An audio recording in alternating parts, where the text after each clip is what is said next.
He is a repeat guest, and it is great to have this guy back on Inside Coverage on Yahoo. Since Quentin Lake was last on the show, he has himself a brand new contract extension with the Rams. So before we get into the football, Q, welcome back and belated congrats on that, man. Andrew, thank you so much for having me back on. I appreciate it. And yeah, it's these last couple of weeks have been pretty nice. Not only the wins, but also, being able to be, extended. That was fantastic. And well-deserved as well. The win being the win in Carolina in the wild card round, and now you guys go to Chicago to face the Bears on Sunday night, and I promise we'll talk plenty about that. But as we record this here on Wednesday afternoon, the news is very fresh.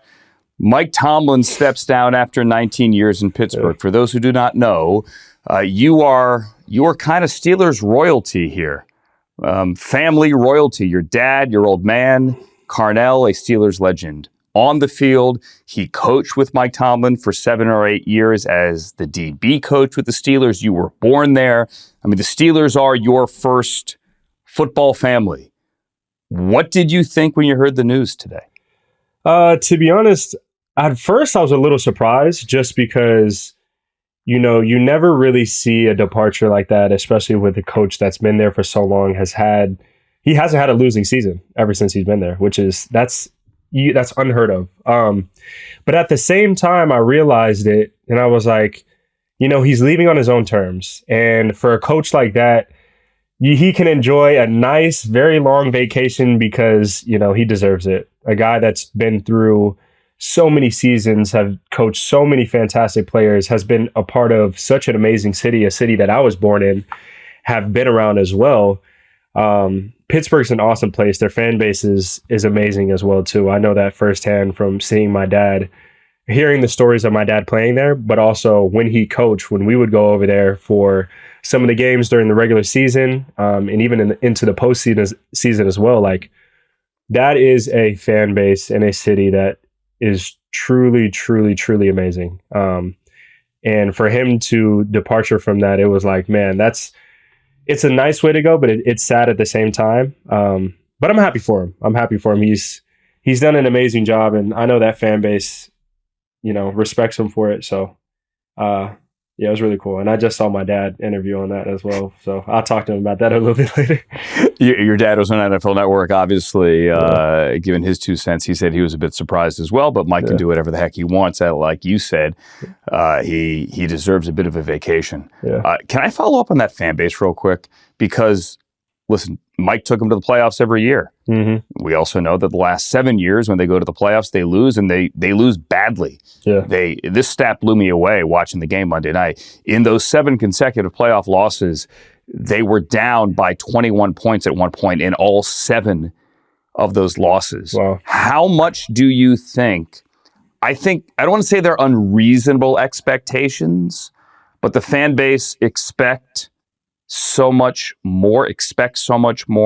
He says that he blocks out the outside noise. Yeah. But I think that's kind of impossible, just my opinion. Do you think that wore him down?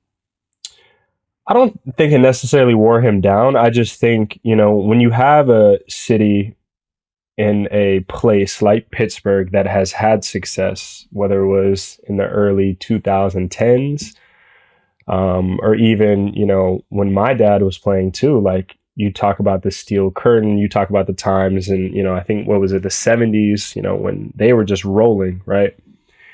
This fan base has been through a lot and they've seen what could be, right? They've seen championship banners, Lombardi trophies being held up high. And that's why there's so many Steelers fans across the nation. Like, even when they come to SoFi or any other stadium, you see a bunch of terrible towels. So I don't think it necessarily weighed on Mike Tomlin, but I just think there is a lot of responsibility that you have to give to an organization like that when they have had success in the past. And it's not to say that they, going to the playoffs is great, but at some point in time, it's like, okay, can we get to a divisional? Can we get to a AFC championship? And obviously, can we get to a Super Bowl? And I think fans and supporters alike were like, okay, after 7 years, we got to do something, right? Like, we can't just keep being one and done. And not only one and done, but these losses are brutal. And that's not to say that's the reason why Mike Tomlin stepped down. He probably had a bunch of reasons as to why he made that decision. But at the same time, is you want to give a fan base a little bit more hope than just, hey, we're making it into the playoffs, we got a winning record, but we can't, progress from there. And hopefully this step, whoever they find or whatever they do in the future will allow them to get back to the glory days. Talking to Quentin Lake here. The Rams, they're fresh off their win over the Panthers, now getting ready for Chicago and getting ready for a much different challenge than Bryce Young, who played a very good game. Yeah, he did. And since that game, the Panthers have picked up his fifth-year option. Saw you two speaking on the field after the game. NFL Films, Mike Scott. That interaction, pretty cool stuff. Now you get ready for Caleb Williams. Yep. What kind of challenge, Quentin Lake, is Caleb Williams? He's probably one of the... I think he has a no-fear mindset. He goes out there and he is a gunslinger. And I think the most dangerous thing is when you get him out of the pocket. His ability, it was that fourth down play against the Packers in that first wild card playoff game when he was rolling to his left. And there was like a still frame of him 2 feet in the air throwing across his body. Like, that's just stuff that's you don't usually see that. And when you have a talent like that, that's what makes it dangerous, especially from my position, is you might be covering for it. There's a rule of thumb for the NFL is you usually cover for maybe 3 or 4 seconds, right? But with a guy like him that has the mobility, has the arm talent, you could be covering for 6, 7, maybe 8 seconds as well. So that's what puts a lot of pressure, especially on the back end too. But, they have a good team. Ben Johnson has those guys riled up, has given Chicago a lot of hope, and they're a good team. They're a damn good team, and it's been cool to see, cool to study them, and it's definitely going to be a challenge for us this Sunday.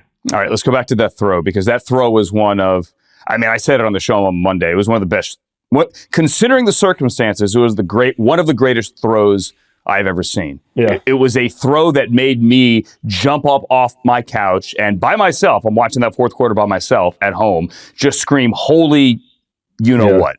Like, have you ever seen a play like that? Yeah, I see it all the time in practice. Luckily, we have the MVP, so I see. Come on.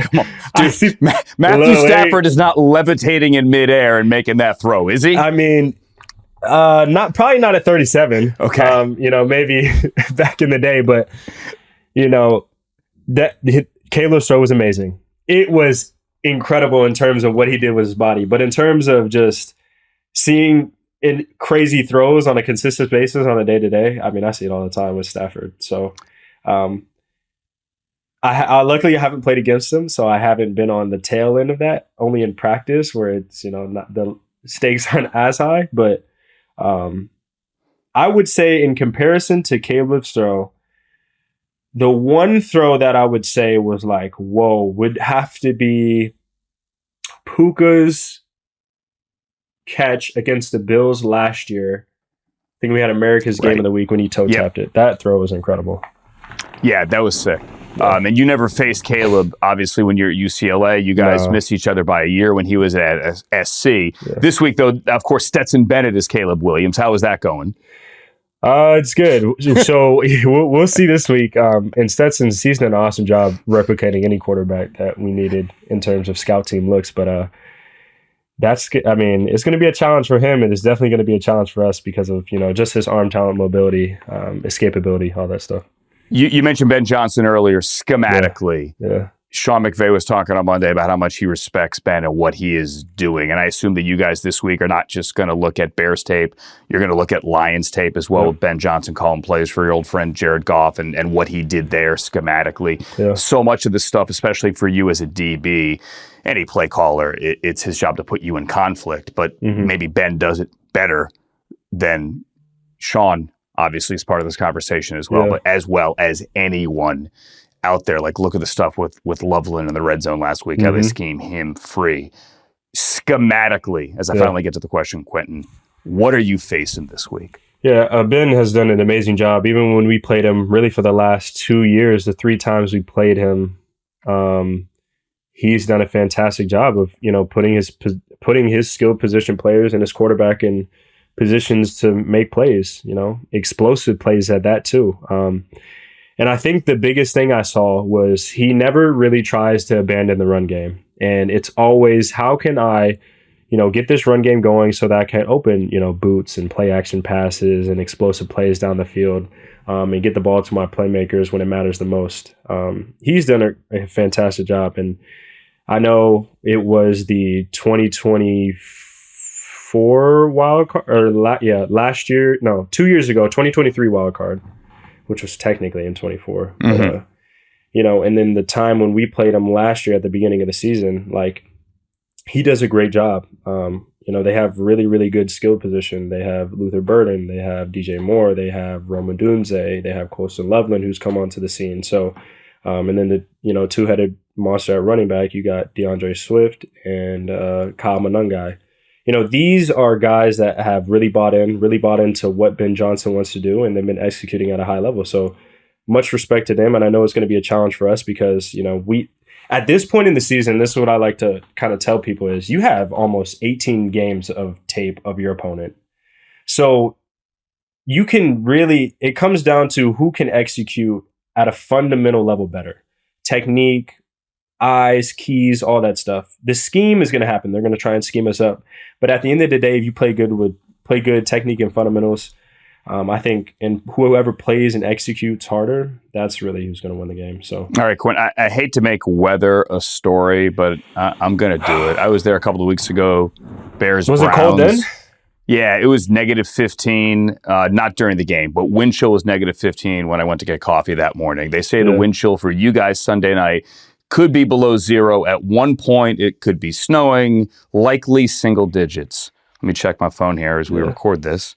It is, I think it's single digits. It's 76 degrees where we sit right now in Southern California. Realistically, how on earth do you get ready for that? You can't. I mean, they tell you can cold tub. You just go in the cold tub 10 minutes a day and, get that Seriously? There's nothing that's going to replicate it. And I'm look, I've been in California my whole life. So cold weather games are not something I'm very familiar with, but at the same time they have to play in it too. And it's not like they're practicing in minus whatever or single digit degrees. So they have an indoor. They have an indoor, but they also have an outdoor right next to their indoor. And if they want to get a practice in on Wednesday outdoors, they can. They do. But I don't think the weather conditions are going to be a problem for us. I really don't. And if people were to say it is, that's just an excuse. At the end of the day, you have to go out there and execute, and you can't let any external factors let that hurt you. You have to prepare for it. What can you do to make sure that you're comfortable and you're ready to play? Maybe warm up a little bit more and stuff like that. But at the end of the day, you got to go out there and ball out. There's no excuses when you get to this point in the season. You're playing for a Lombardi, and whatever you can do to get ready, whatever you can do mentally and physically to prepare, that's what you need to do to go out there and play your best. So I'm looking down here as you're talking. It was like 45 this morning. But I know, that was nice. I saw that. I was like, oh, man, that would have been. Like if you got up and practiced at 5 a.m, it would still only be 45. Yeah, exactly. Which is just absurd. And I know you've also thought of this as well, even though it's focused on the game and the game only. So if the Seahawks are to get stunned at home by the 49ers on Saturday night, or let me turn that around. If the 49ers were to shock the Seahawks, play them again for the second time in 3 weeks on Saturday night, you guys will know when you take the field on Sunday that you are playing for a chance to come home and host the NFC Championship game. How do you feel about that? Against the 49ers of all teams. Yeah, it would be amazing. It's kind of, history repeats itself a little bit. You look at the 2021 season when the Rams and 49ers were in it, kind of reminds me a little bit about that too, where we were able to host the NFC Championship against the 49ers. Now, it doesn't really seem like much of a host, so hopefully we can, figure that out, make it a sea of blue. Save that for next week. Yeah, but that's awesome. We had a shot last year too, which was, with everything that Eagles. Yeah, with the Commanders beating the Lions and us, if we were able to, finish off the Eagles, we're going to have the same shot. But, luckily enough, we're in another situation where we have that possibility, and hopefully everything shakes out our way. At the end of the day, we have to win our game on Sunday, no matter what. But to know that there is a possibility where we can go home and host the NFC Championship, and then for the next 2 games we won't have to leave California. That would be awesome. There's some symmetry. You guys on the road, cold environment. It was snowing last year in Philly. Obviously, could be snowing Sunday night there. Waiting, don't want to get too far ahead of ourselves, but I was thinking of that as well. I mean, the crazy thing is, what was the other result you needed? You needed, if the Packers were to win, had won, if they had held on and beaten the Bears last week, you'd be at home this week. But exactly. I mean, that's neither here nor there. You guys got the win, and now you guys move on to Chicago. Quentin Lake, it is always a pleasure to have you on the show. Stay warm, pack warmly, and good luck in Chicago on Sunday night. Andrew, thank you so much again. And we're going to go out there and do our best, play our best. And even though it will be cold, it'll be fun. All right. See you at SoFi next week. Yep. Sounds good.